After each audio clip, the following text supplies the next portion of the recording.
Hey everybody, today we'll be discussing the idea of Newton's laws of motion.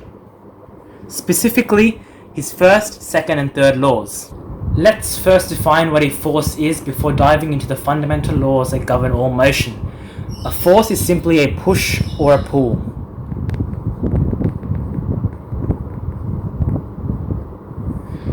Such as the weight force, which relies on gravity. It is also important to know that forces are vectors, and therefore they have magnitude and direction. Newton's first law can be defined as the law of inertia. In simple terms, it basically says an object at rest stays at rest, or if in motion, it continues to move with constant velocity when no net force acts upon it. This means the sum of forces is equal to zero.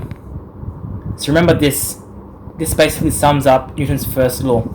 This takes place because the object is not accelerating, as there is no net force in any direction, and therefore it is in equilibrium. This equilibrium takes place when the object is stationary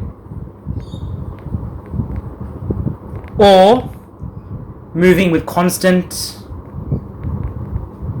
velocity.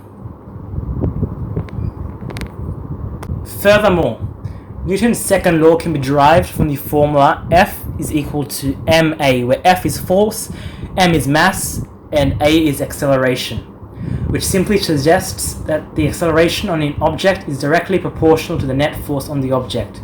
What this means is as mass or acceleration increases, then the net force will also increase. It's a direct relationship. So remember this word, direct relationship between all set of variables. Finally, Newton's third law highlights that for every action, there is an equal and opposite reaction force. We can see this through an example. For example, this law is seen when we push a wall. So we have a wall right here.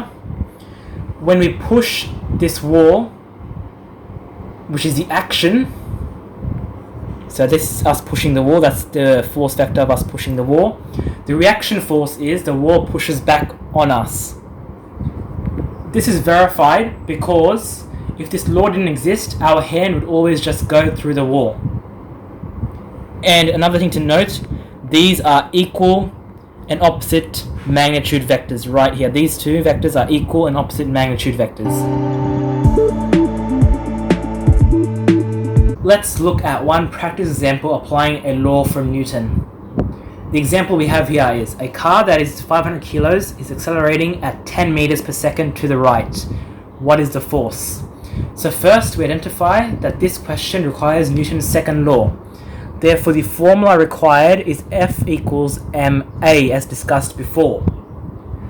Now, we check that all the data given is in SI units. We've been given 500 kilos and we've been given 10 meters per second, which is our acceleration. Now, these are in SI units because mass is in kilograms and velocity, or acceleration, is in meters per second squared. It's my bad, it should be squared right here. Now, no unit conversion is required. Next, you would sub the data into the formula, which leads to F is equal to a mass of 500 times an acceleration of 10 meters per second squared, which are the SI units for both mass and acceleration. And now you finally simplify, so you do 500 times 10, which gives us 5,000 newtons to the right, because the question specifies the motion is occurring to the right. Also remember to include magnitude and direction, because this is vector quantity.